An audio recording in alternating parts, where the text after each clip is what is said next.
بےنظیر آپ سے شروع کرتے ہیں. کیا سمجھتی ہیں چین اس وقت سفارتی محاذ پر گرم تو بہت ہے، لیکن کیا جو مختلف خطے میں ممالک کے درمیان میں آپس میں اختلافات ہیں اس کو بھی برج کر پائے گا؟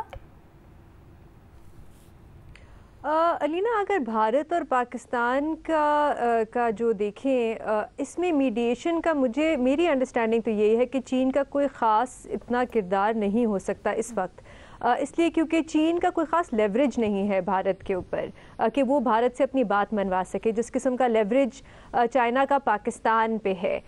بات یہ بالکل درست ہے کہ اس وقت چائنا اور انڈیا کے درمیان کافی بات چیت ہو رہی ہے، تعلقات بہتر کرنے کی کوشش کی جا رہی ہے، ویزا پالیسی پہ بات ہو رہی ہے، فلائٹ آپریشنز کھول دیے گئے ہیں، ٹبیت میں بھارت کے جو شہری ہیں ان کو اجازت دی جا رہی ہے. اور سب سے بڑی ڈیولپمنٹ یہ ہے کہ نریندر مودی نے اب تو خود اعلان کر دیا ہے کہ وہ SCO سمٹ میں جائیں گے. ایک اور چیز اس پہ بھی بات ہو رہی ہے بھارت میں اس وقت کہ بھارت میں جو فورن ڈائریکٹ انویسٹمنٹ ہے اس میں کافی کمی آئی ہے.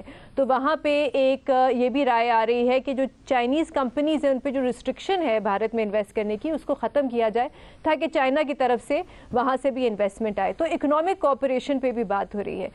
لیکن میں اتنی کنونس نہیں ہوں علینا کہ بھارت اور چائنا کے درمیان جو ہیں وہ تعلقات بہت بہتر ہو سکتے ہیں. اور اس کی بہت بڑی وجہ یہ ہے کہ بہت زیادہ لانگ سٹینڈنگ مسئلے مسائل ہیں دونوں ممالک کے بیچ میں جو راتوں رات تو ٹھیک نہیں ہو سکتے. اور اس میں جو سب سے اہم بات ہے وہ یہ کہ ڈائریکٹ کمپیٹیٹرز ہے ریجنل ہیجمنی کے لیے، اس خطے میں ڈومیننس کے لیے. اس کے بعد ان کا بارڈر ڈسپیوٹ ہے 2020 میں ہم نے دیکھا، ٹبیٹ کا مسئلہ ہے. ابھی بھارت بہت شور مچا رہا ہے، چائنا جو ہے وہ ایک بہت بڑا ہائیڈرو پاور پروجیکٹ بھی بنانے جا رہا ہے ٹبیٹ میں دریا پہ. تو یہ جو سارے مسئلے ہیں اس کی وجہ سے مجھے نہیں لگتا کہ اکنامک کوآپریشن سے زیادہ کہیں آگے بات بڑھے گی. مجھے لگتا ہے کہ ایک میرج آف کنوینئنس آپ کہہ سکتے ہیں، کیونکہ اس وقت بھارت اور چین جو ہے دونوں کا ایک ہی مسئلہ ہے اور وہ اس وقت امریکہ ہے جو ٹیرفز پہ دھمکیاں دے رہے ہیں.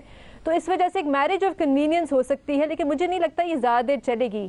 نیچرل الائنس اس وقت ابھی تک بھی میرے خیال سے بھارت اور امریکہ کی ہی ہے، اور مجھے لگتا ہے کہ بھارت پوری کوشش کرے گا کہ امریکہ کے ساتھ ابھی یہ 28 کو میرے خیال سے ٹیرفز جو ہیں بھارت پہ امپلیمنٹ ہو سکتے ہیں. تو اس سے پہلے میرے خیال سے پوری کوشش ہوگی بھارت کی کہ وہ امریکہ سے اپنے تعلقات بہتر کرے. ایک اور وجہ چین کا کوئی خاص کردار اس خطے میں افغانستان پاکستان یا چائنا اور یا انڈیا اور پاکستان کے درمیان زیادہ نہیں ہوگا، اس لیے بھی کیونکہ علینا میرے خیال سے چین کی ایک بڑی جنرلی ایک ریسٹرینڈ پالیسی رہی ہے. وہ زیادہ انوالو نہیں ہوتے معاملوں میں، کچھ حد تک ہوتے ہیں لیکن اس سے آگے نہیں جاتے. ایک گارنٹور کے طور پہ سامنے نہیں آتے جس طرح امریکہ ہے. گارنٹور مطلب کہ آپ ایک اگریمنٹ کرائیں اور پھر آپ دونوں سائڈ سے کہیں کہ اگر اس کی خلاف ورزی ہوگی تو پھر اس کے کانسیکوینسز ہوں گے. میں نے نہیں دیکھا کہ اس وقت تک چین کا کوئی اس قسم کا کردار ہوا ہو.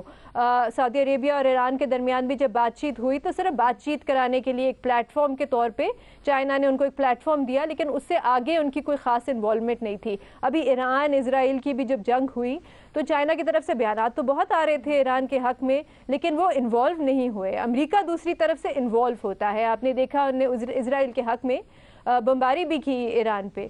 تو میرے خیال سے اگر پاکستان اور بھارت کی اگر آپ بات کریں تو یہاں پہ کیونکہ اتنا لمبے عرصے سے اتنے مسئلے مسائل ہیں تو یہاں پہ ایک گارنٹور کی ضرورت پڑے گی یہاں پہ کسی قسم کے ثالثی کے لیے.